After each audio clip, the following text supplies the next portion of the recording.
we have these crossroads. And you know, either way you choose, your life is going to be different. The universe doesn't exist, but God thinks it does. We have to stop consuming our culture. We have to create culture. Stupidity has a definite evolutionary function. I am all for abolishing stupidity, but before it goes, we should pay tribute to it. Hey, what's going on, guys? It's Sequoia, back with another solo talking at you for way too long. I'm going to do the same thing where I'm just going to keep talking while I finish my drink. I might have another one too. I don't know. But we're going to be back on the air with regular episodes in 2 weeks. Yeah, that sounds about right.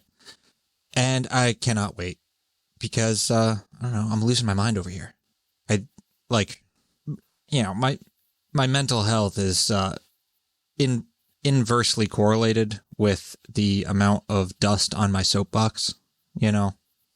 So I figured I'd do a little solo talking and walk the dog, exercise the demons, exercise the dog, and tell y'all how I really feel.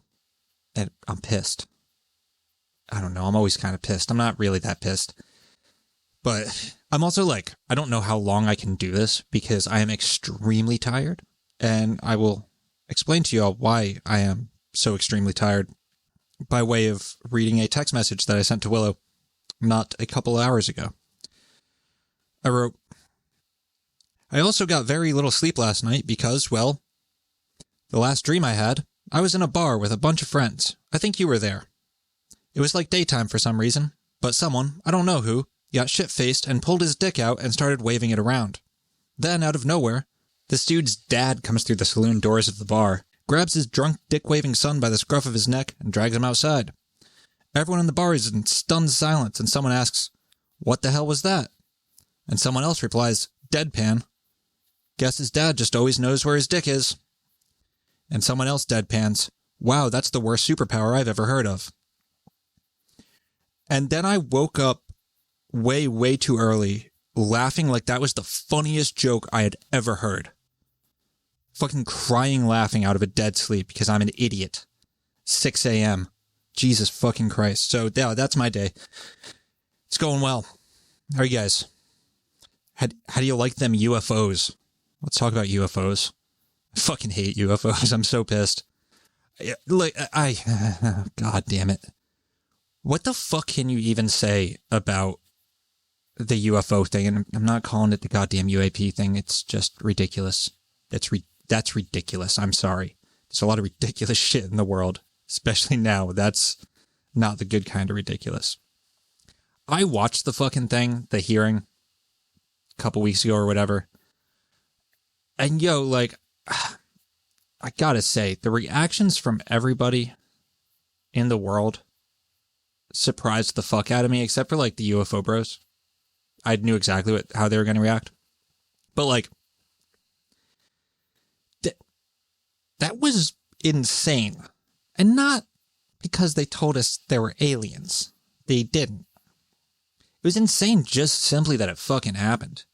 Right? Like, these are sitting representatives talking about fucking aliens with goddamn George Knapp and fucking Jeremy Corbell just sitting there with their hair and shit.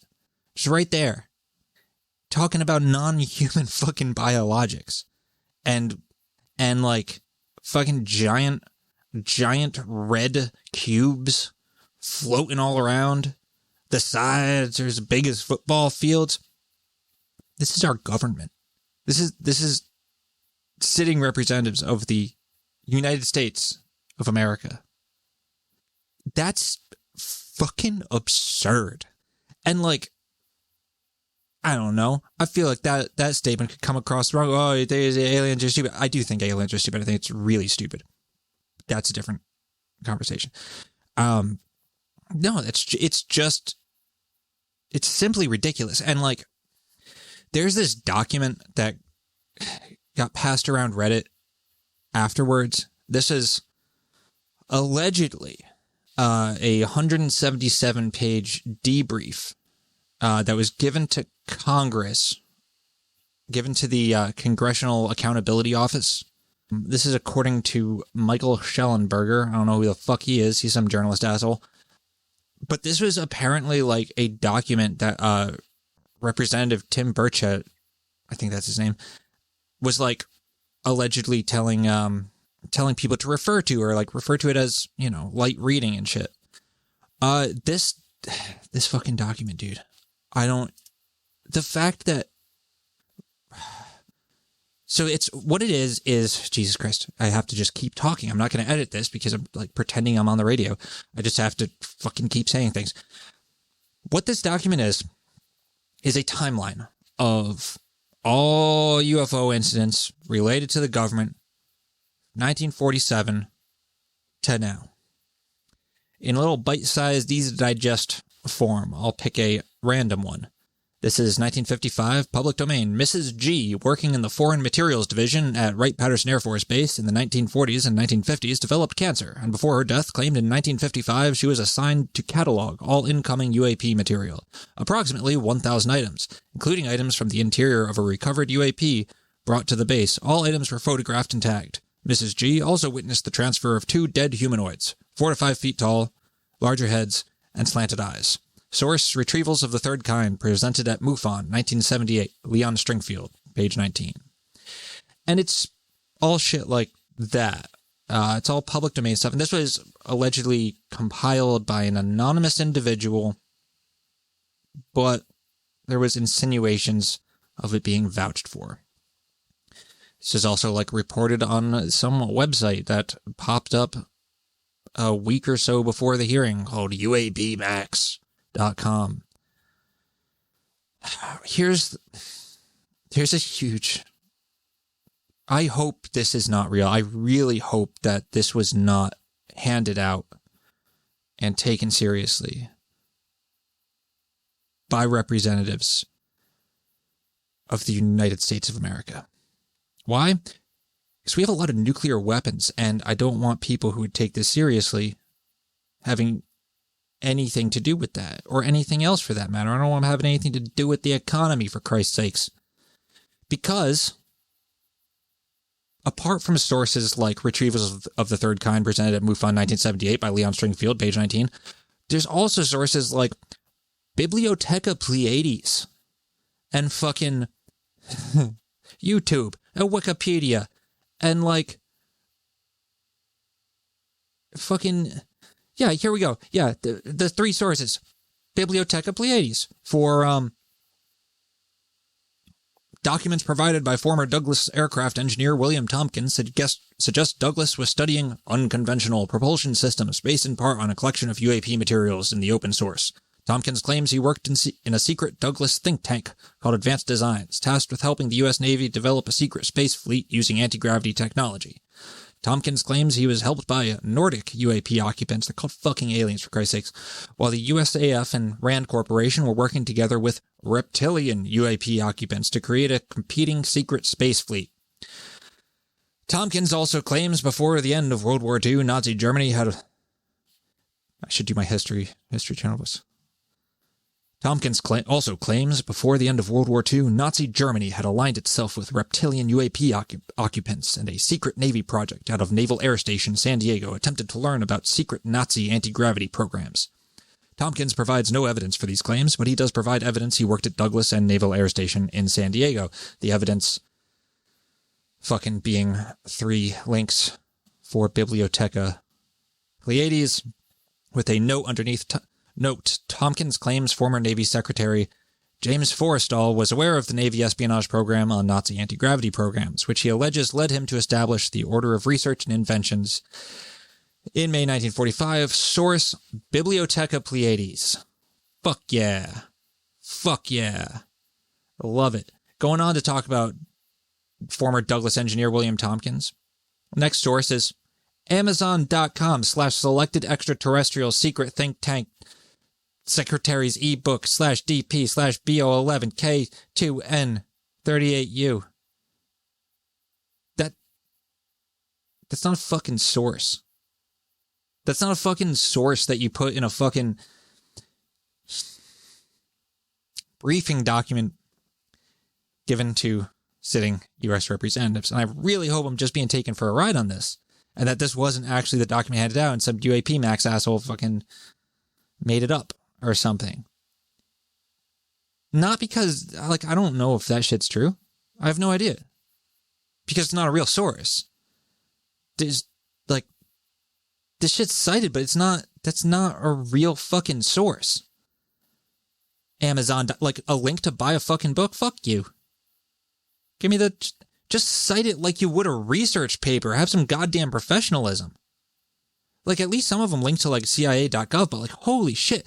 I mean, one of the other, like, the drive, yeah, hell yeah. But, like, you know, and you could say, like, oh, well, they're not actually claiming endorsing the veracity of any of these. This is just a it's not cited right. It's cited like how you would cite a fucking Reddit post. Oh, God. I mean, okay. Also, one of the most cited weird sources, Daily Dialectics. What the fuck is it? One of the most cited sources in this document is a website called Forgotten Languages, which I had not heard of before this. I saw someone else talking about it. I'm going to try to let me just search this PDF real quick. Okay, yeah, here's one. Public domain. 2008, anonymous site with significant details of UAP behavior in oceans states UAP communications jamming was tested in the Fort Worth and Arlington areas in 2008. Claims 2 F-16s fitted with lithium Baker high-frequency gravitational wave HFGW jammers followed an orb, which allegedly used HFGW to communicate. Source Forgotten Languages -full.forgottenlanguages.org. Let's talk about fucking forgotten languages. So this shit is weird as hell. I mean, like, is it weird? I don't know. It's probably not actually that weird. What it is this weird looking, old school ass looking website. Not like super old school, but like early aughts looking, you know. Seems to be maybe an ARG, an alternate reality game, or at least has a lot of the trappings of that. The sort of lore behind it is it's a bunch of like language nerds that post like every day in a like nonsense code that is allegedly created by I'm sorry, I'm just going to say words at you. Allegedly created by a software like owned by Halliburton that smashes languages together to make a code. So there's all these posts. There's so many posts on this fucking page, Forgotten Languages -full.forgottenlanguages.org. And all of these posts have a paragraph that's in nonsense language, and then in italics underneath it is in English. Should I try to pronounce this nonsense language? Iraruse bona tobu shao ma al shruv trisele dege al dege duvo sise glirgliri kabe brima. I'm not going to do that anymore. Underneath, in italics, it says, the magic-like effects observed during the maneuver of a PSV craft are all guidance, navigation, and control related. We achieved instantaneous space displacement in the early 70s, but we never achieved a working weapon engagement system able to destroy the selected targets. We are still quite far from using gravitational fields as weapons.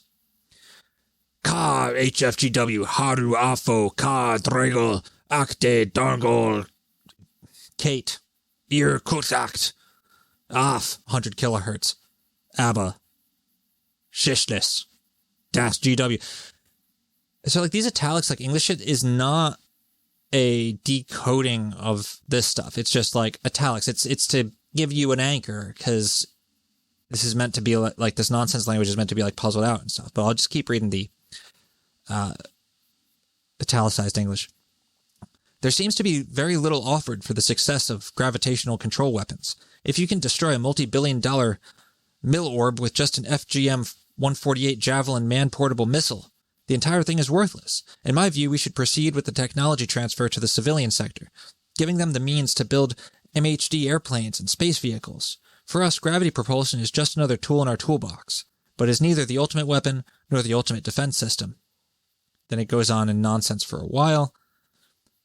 The main hindrance in the design of advanced mill orbs and PSVs came not from the propulsion system. Gravity has been finally tamed, and you can see military crafts silently hovering and moving all over the intel battlefield. The problem is the onboard communications system. If all your comms are based on electromagnetic waves, how can you use comms with a gravitational field-based vehicle that is high in electromagnetic interference? Bunch of nonsense. And then a bibliography? Like Akimov and Terashenko, models of polarization, states of the physical vacuum and torsion fields, the hierarchy problem in new dimensions, the gravitational wave rocket, 1997 by W.P. Bonner and M.S. Piper. Like, I don't know what they're citing. Seems like they're just pulling sources for the nonsense language, and then link with internal links to other forgotten languages pages, like after the citing neurophysiological consequences of exposure to paradigm-shifting vehicles in humans. Let's check that one out. First, it starts in English. There is, in fact, a universal response to a life threat in the face of helplessness. Ro jade ote ingor, I desk genef nine glissi, efe, titi, mie, an... Yeah, I'm not going to do it anymore.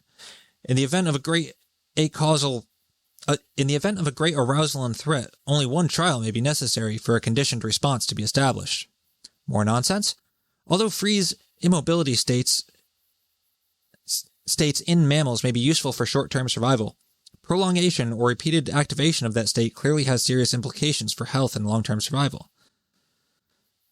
The standard unlearning algorithm applied to abductees is as follows. We simply excite their brains using XVIS. We then perform an unlearning step when the brain achieves a fixed point, and we repeat the process till any memory of the events to which they have been exposed are effectively removed. The only thing we cannot remove is the vivid memory that something weird has happened to them. Findings in testing the boundaries of a traumatized patient reveals that the area of a person's perception where they first experienced the warning of the impending threat, e.g. the approaching automobile, Jesus Christ, will therefore be an area where accessing any stimulus is intrinsically threatening. As a result, passing a hand around the periphery of that person's visual field at the distance of 3 to 4 feet will produce an arousal response in the region of perception of prior threat. Such patients have developed a conditioned arousal reflex within areas of their perceptual surround or boundary. Predictably, persistent ambient subliminal sensory perceptual experiences, that's in bold as well as italics, within the region, whether visual, tactile, or proprioceptive in nature, will result in conditioned arousal and will perpetuate the kindled trauma reflex. Look, there's fucking thousands of pages on this Forgotten Languages site. And that might all sound like maybe there's real information included. Let me go to the Forgotten Languages YouTube channel real quick.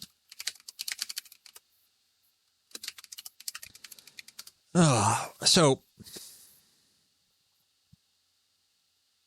where are you at? Where are you at? Oh God, sorry, I don't have fucking Willow to fill dead air.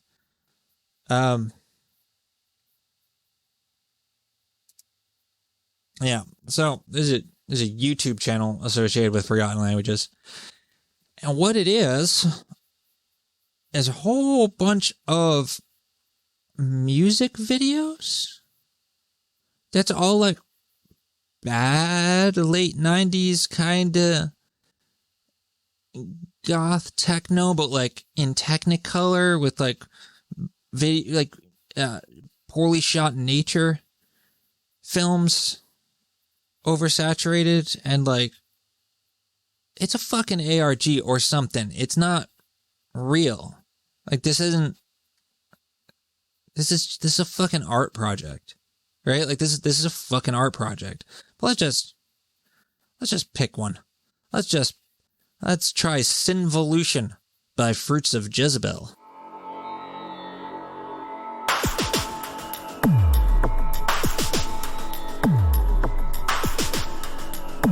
The song sucks.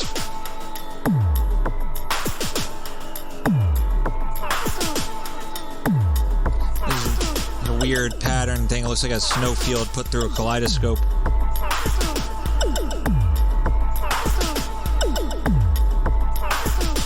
I was just gonna do this for a while, huh?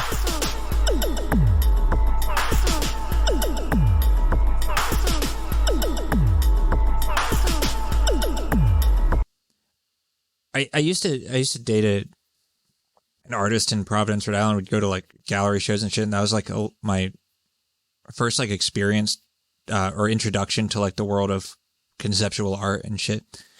And this reminds me of something that I would see in one of those spaces, like a gallery or something.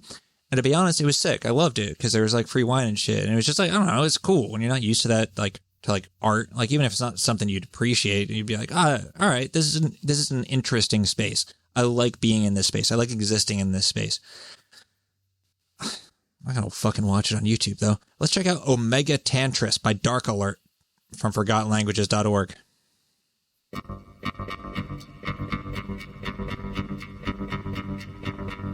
Kinda got a feeling this one sucks too.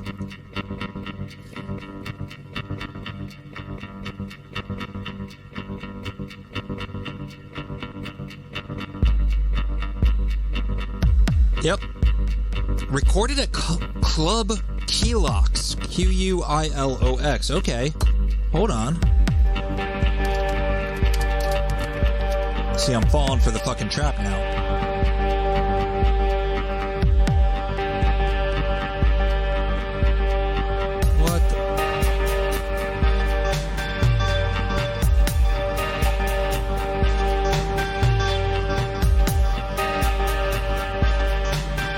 Like it's getting kind of better, but not.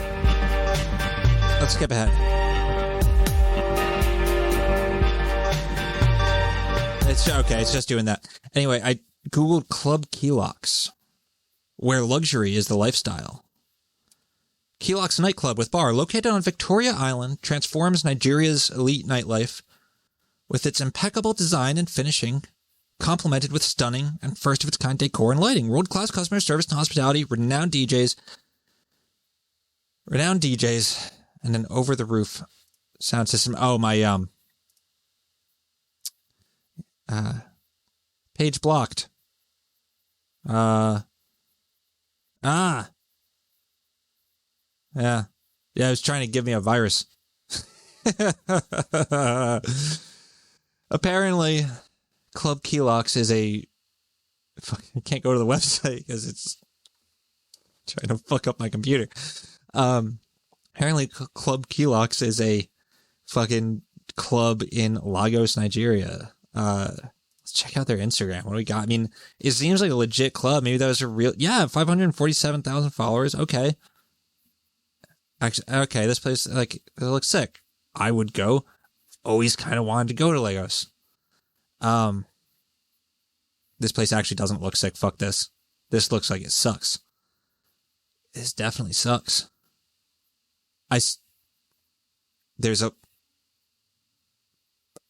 The thing that triggered me saying that was this, large, nerdy looking white dude in fucking, conspiracy theorist glasses, throwing fucking what looks to be gang signs in a stupid shirt. I don't want to be there. Yeah, fuck all that. Yeah, this place looks tiny and like it kind of... This doesn't not look like luxury as a lifestyle. My goodness. What the fuck? Anyway, Forgotten Languages is cited Like a lot. Like a lot. In the fucking 177-page debrief document allegedly handed out to fucking our goddamn representatives in the government. I mean, I guess that is of the people, by the people, and certainly for the people. Because people are eating this shit up. It's incredible. It's incredible. And I mean, like, man, we can be done with forgotten languages now. Forgotten language is one of those things. I don't even fucking care to know what's going on there. I don't care. I don't care. It's so much that I know that there's nothing going on. You know what I mean? Like, it's trying so hard to be something that's just like, you can just kind of ignore that. I think there's a life lesson in there for me somewhere. We can move on from that too. But yeah, like, man, the thing about that fucking hearing is that the things that were said were actually kind of fucking crazy. Just in that they were talking about a giant floating red fucking cube with sides the size of football fields in front of the government, like in an official capacity, and like talking about, like, you know, going back to the skiff. They're gonna get all rowdy in the fucking skiff, hear about the bodies and shit. Like, I don't know. I assume nothing was said, because I do kind of assume that this is, I kind of assume everything's a fucking psyop, because it usually is. But it's it is a weird one. Disclosure isn't happening. But the fact that that happened tells me something is happening, and I don't know what that is. And that worries me. Worries, I don't know. That's the wrong word, actually. I don't want to say it worries me, because shit's always happening, right? Like, I don't fucking know. Run the psyops. I don't care. Like, I'm at that age where the time's speeding up. You know, I just want to fucking drink my beer. I want to tell some jokes. I don't care. Tell me there's anything, I'll believe it. I've believed dumber shit. It's fine. I wish they'd tell me there's fairies, though. But one of the things that bothers me is that, like, you know, and I came to the UFO thing late. Like, I just thought it was kind of cool, but, like, I didn't really have an interest in it like other people. And they, you know, some of our friends and people who listen to the show, like, have been following this shit, like, really heavily for, like, a long time. And they've seen all the other different flavors of disclosure mania, right? And, like, you hear it from all the time. Like, that, oh, it's this old song dancing. And you're like, yeah. But I would submit, though, that there's a difference in the songs and dances. And I think that, like, the thing is that, like, all the times the disclosure thing has reared its stupid fucking head, the narrative presented always matches the sci-fi at the time. You know, in the 1950s, 60s, whatever, it's flying saucers. That's the sci-fi at the time. This fucking Flash Gordon bullshit, right? You know, into the fucking 90s with the X-Files and that aesthetic, right? Like, the 80s, the fucking 80s, you know. It always matches the popular sci-fi at the time. The difference is that the popular sci-fi at the time now, in terms of, like, literature and shit, is with, you know, a lot of the styles of literature now, especially, like, the insistence on trying to take the, you know, the genres, as they're called, you know, sci-fi, fantasy, all that shit, and elevate it to an art form, right? Like, popular sci-fi now is, like, weird. It's, you know, all postmodern and shit. It's a different. How weird can we make the aliens? Like if we encountered an alien, it would probably break our brains. Like, it's very much in the taking the cues from Lovecraft and shit and the other weird fiction authors, which I love, right? Like, I like literature that tries to break my brain. I like art that actively tries to put me in the ground. It's the best. Fuck. I am tired. I'm saying a lot, and that sucks. My bad. I almost just did it again. But here's the thing. Whereas like previous versions of Disclosure, the people that were super fucking high on Disclosure Mania were also the ones reading that fiction. Whereas now, this might be me being an elitist piece of shit, which I am, as well as being a dirt poor redneck that lives in the fucking swamp, but whatever. The people that are really high on Disclosure Mania now aren't reading the fucking sci-fi that this shit reminds me of. That's really interesting.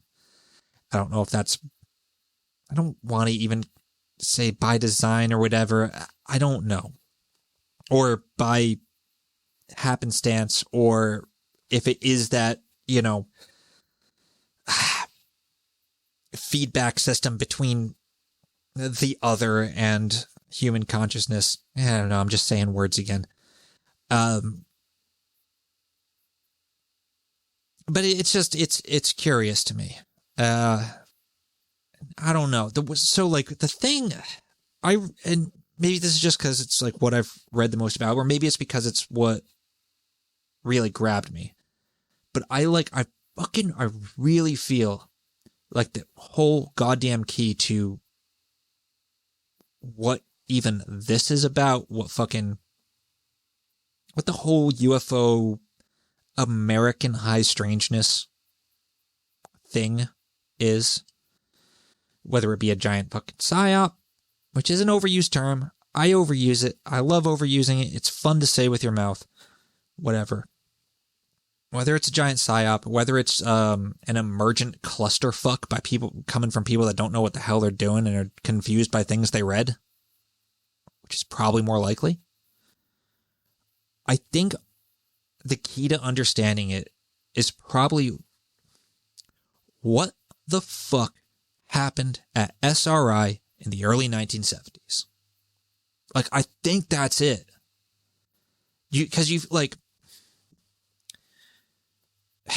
a lot of these people are still around, right? And it's like, I don't think, it's just my fucking read on them. I don't think the guys that were there that are still around are just lying through their teeth with everything they say. Like, I can't listen to Hal Puthoff and just think he's just lying. You know what I mean? He doesn't strike me as that sort of person. I'm pretty good at telling. I'll get back to Bob Lazar in a second.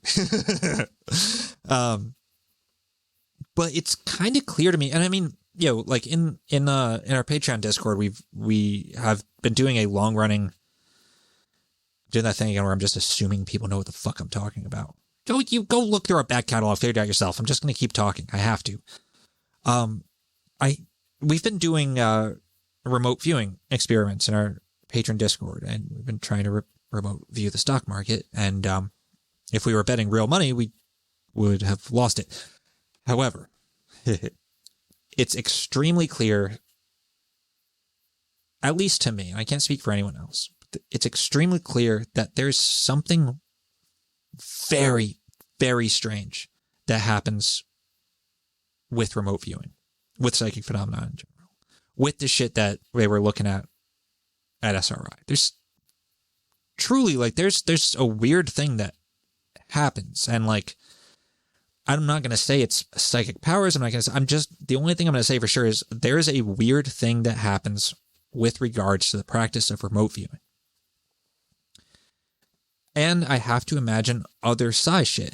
But like, just knowing, you know, having verified it for myself that something weird happens, I have to kind of take a lot of the stories about SRI and about the psychic shit a bit more seriously. Not that I didn't take it. It's probably the only thing in this field I do take seriously. But even still, it's hilarious. I just scratched that from the record. I don't know. I wish I didn't say that. Don't hold that against me. I'm a little too tired to go into the whole specifics and mechanics of it, but I sort of suspect that there is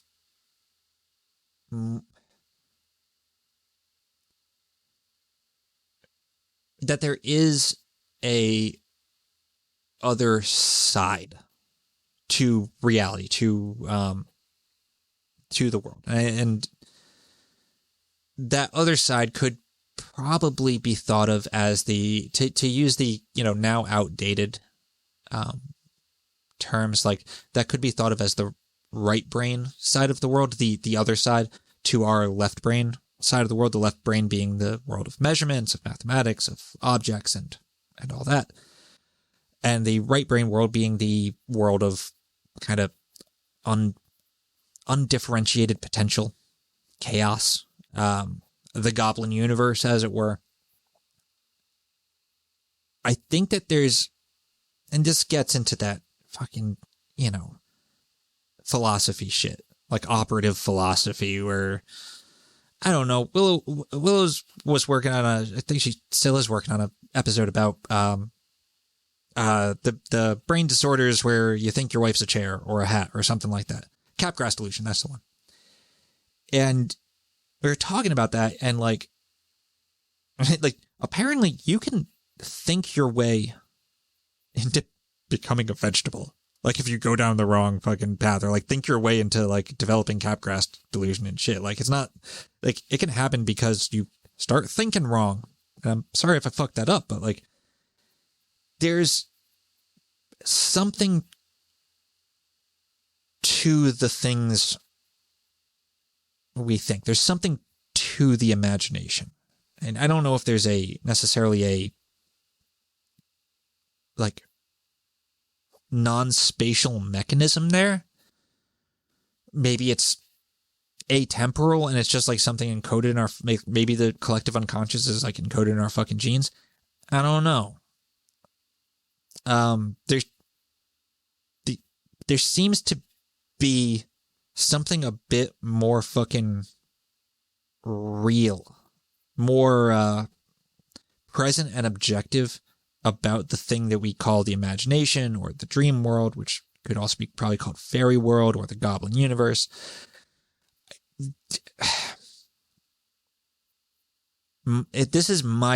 I suspect that there's something more real to that than we give credence to in our civilization. And I suspect that at SRI, maybe they figured out how to use technology to bridge the two things. I don't know. Again, I'm just saying words. But just because of how many people around there are involved in things that shouldn't really have anything to do with psychic shit, like assuming you think UFOs are alien spaceships, which is silly. It really is just so very, very strange how wrapped up between the two things, like the psychic stuff and the UFO stuff is. And, many people, I'm sure, would say, well, yeah, because they're both stupid.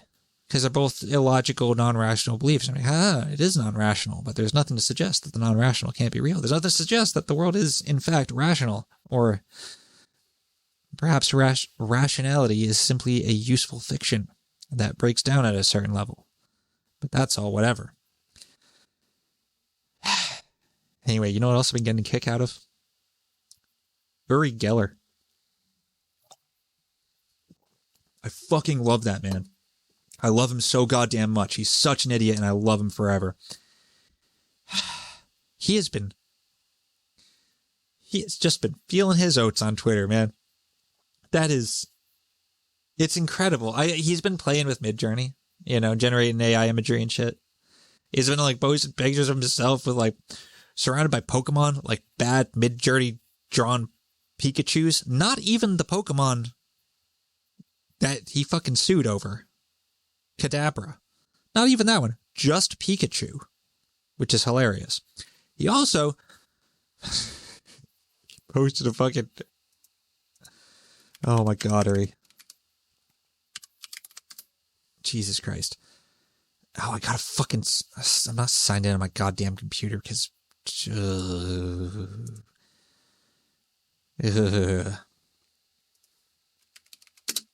Uri fucking Geller. This guy.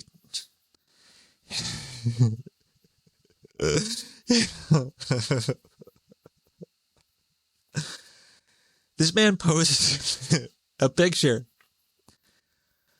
of these 6 vaguely brown, vaguely tribesman-like people in sepia tone, standing in some field somewhere with this enormous Jim Henson-ass, big Nazo-ass, for you locals listening, fucking puppet alien that looks like a goddamn trilobite with the man on the moon face. This thing's like 16 feet tall, standing in the middle of these 6 guys, standing on 2 legs. He's got stupid arms. He's got fabric folds. He's got the face of the man in the moon. And Uri writes, "My dear friends, the alien situation is beginning to become more bizarre by the day. I just got this from my U.S. attorney. Please let me know your reaction, no matter how strange, outrageous, or enigmatic. Photo is from 1890, I am told. Alien emoji. Waiting. UFO. Hashtag UFO. Hashtag UFO. Hashtag alien." And then underneath it says, "Readers added context to this image. This is a Midjourney AI image by the artist Talon Abraxas. Here are on Tumblr similar AI images. Included this one." And then Uri underneath posts a picture of it with what looks to be his face photoshopped onto it and a spoon stuck on it on the nose. It says, "Wow, I love this. Whoever stuck the spoon on his face is a genius, except you forgot to bend the spoon." Another one where he says spooning the aliens. The man's the 8th wonder of the world. I don't care. I love it. I love it so much. I don't know if he knows if he's fucking with people. It's amazing. I don't know. The world is something else. I feel like, I don't know. There's like, apparently they just got another fusion reaction at fucking Lawrence Livermore, which is insane. Like, that's insane. We could see fucking fusion power soon. Like, real soon. I mean, that's essentially infinite clean energy forever. There's that talk about room temperature superconductor. That's insane, if true. I mean, I know it's been talked about for a while. I don't know if it's true. We'll see. But fusion itself is like, that's huge. That is huge. And it's like we're on this, and maybe it's always been like this. It's this race between human progress and the tipping point, in this case with climate change and shit, which will fuck us up if we don't fix it. But like, we might fix it because we're really fucking smart. And maybe there's aliens. I don't know. They're saying wacky shit in fucking Congress. And yeah, you know what? A lot of things fucking suck. Real bad. They suck real bad. Maybe they don't for you. A lot of things suck real bad for me. It's fine. And I'm sure a lot of things suck real bad for you too. But like, I keep seeing people, there's like a meme about like a boring dystopia, right? Like that this dystopia sucks. If we're getting hell on earth, well, at least it should be exciting. First of all, you bastard, there's a lot of really amazing shit happening. We might just pull through. Like, have some fucking hope. Jesus Christ. Second, this shit is hilarious. You've got Uri Geller is on goddamn Twitter. Twitter's now called X, like a fucking porn site. Elon Musk exists. That is fucking hilarious. I don't care. That is so funny that man exists. Yeah, he's a bastard. Yeah, lots of bad shit happens all the time. Who cares? At least it's funny. It could not be funny. That would suck worse. This is actually a silver lining. Maybe we're just so fucking overloaded with information and nonsense that's like, that we just shut down and turn away, and like, maybe it's all too ridiculous for us to really appreciate how goddamn silly everything is. But I don't know. I'm trying to appreciate that shit more and like not take it all so seriously. I don't know. I don't know what's happening. It's fine. I am so fucking tired, guys. I'm really just started saying words there for a bit. Yeah, man, I don't know.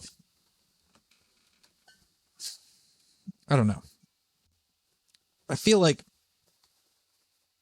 I've been researching fucking Aum Shinrikyo, the Japanese cult new religion Shinshukyo, responsible for the fucking open this beer with a fucked up rusty pair of these pruning shears, or I think it's wire cutters. Why are they all charred? I don't know. Don't worry about it. Aum Shinrikyo is the Japanese cult responsible for the 1995 sarin gas attack on Tokyo subway systems. And I've been reading a lot about this. I was going to do like a 3 or 4 part series on them. I think I can do 2 episodes at most because of just how fucking dark it is, and I really just can't do that shit for too long. It's insanely dark. And it's so fucking dark. And it's hilarious too. I mean, it's fucking Japanese, so it's extreme in all ways. But this was a cult that, you know, produced weapons of mass destruction, and it was built off the backs of disaffected nerds who hated the world. Who truly hated the fucking world and wanted it to burn. They didn't necessarily admit that to themselves, most of them, but they renounced it. They were done. It's as far as, I think more than any other cult we've ever talked about, Aum Shinrikyo actively hated the world the most. And I think they were also convinced and cajoled into doing that. Well, I'll save talking too much about them for another day. But man, I don't know. I was gonna go into a whole thing on. Yeah, you know what? Fuck it. I will. I just opened another beer with a pair of burnt pliers. Might as well. So a thing I saw written about in this one of the books in Aum Shinrikyo I'm reading is it's called Religious Violence in Contemporary Japan, a case study of Aum Shinrikyo. And the author makes it very clear to call Aum Shinrikyo not a cult, but a religion. I think that's really kind of fucked up for like a lot of reasons. I'm not going to get into too much now, but it's been touching on it's this idea I keep coming back to with regards to especially to cults in general, Scientology, especially the I Am, and now Aum Shinrikyo, and that it's not about when people, and especially like atheistic people, and especially people on the political left, when they encounter shit like the I Am or Scientology or Mormonism or whatever. And in part, I think I do blame South Park for this with the whole, like, this is what Scientologists actually believe thing. They look at the beliefs and they go, how could anyone believe something so stupid? And it's like, yeah, like it is stupid if you take it on its face. But I think the thing that perspective misses, and actually I think I can relate this back to the whole UFO thing. Yeah, definitely. Yeah. The thing that perspective misses is the point of these cults, of these wacky belief systems, like, for example, QAnon. It's not about that people believe this wacky thing is true. How could people believe this wacky thing is true? Aren't people so dumb? Aren't religious people so dumb? No. With these groups, what matters is the teleology of the beliefs and teachings. What matters is what the beliefs do, what the stories being told do once they get inside someone's head. Because, I mean, mystical, religious, esoteric information, shall we say, or to borrow an Om Shinrikyo term, data. Symbols are ways of compressing information, like a zip file, right? Like that's just what it's doing. You're compressing information into a small packet that can be delivered more efficiently than the whole thing. And also, by the way, this is why the political right does so much better on the internet than the political left in America, because the political left is all about this. See, they have this like wacky ass belief in like an objective truth that can be expressed with logic and words, and like that don't exist. But they will try to convince people through an unassailable amount of logic. Fuck you. Don't talk to me like that, phone. I don't know if you guys heard that because I'm going to throw the noise suppressor on. My phone just took something I said and started talking to me. The political left will try to convince you of their position with an amount of argument and unassailable logic that how could any reasonable person not be swayed by this? Problem is, they're trying to do that to people who are just fucking tired. It doesn't work. No one's going to listen. No one wants to hear you. Meanwhile, the political right, which tends to be more religious, hence an understanding of symbolism, understands that you can pack a whole bunch of information to one little symbol, give it to a tired person on a platter, and they will eat that shit right up, and like, they won't understand the theory. You don't need them to. It's not about convincing them of an objective truth. It's about the teleology of the belief. It's about what it's for. It's about what it does for you. It's not about whether or not all the I-amers believed that Saint Germain was really saving them from underground gas lines that are about to explode. No, it was about what the beliefs did for Guy and Edna and Pelly. It's not... They didn't believe that. Guy and Edna didn't fucking believe that. Pelly didn't... They believed their own wacky shit. They were magicians. They didn't believe that. The beliefs seem ridiculous because they are, but they're specifically constructed to do specific things inside of people. And I've been thinking after we did the cicada episode and shit about the power of interactive storytelling, the power of storytelling in particular. And I got on this whole trip about like storytelling as a weapon, narrative as a weapon. And then a couple weeks ago, I found that, in 2011, DARPA fucking published some shit about their narrative networks project. Or narrative networks program. And this shit is wild.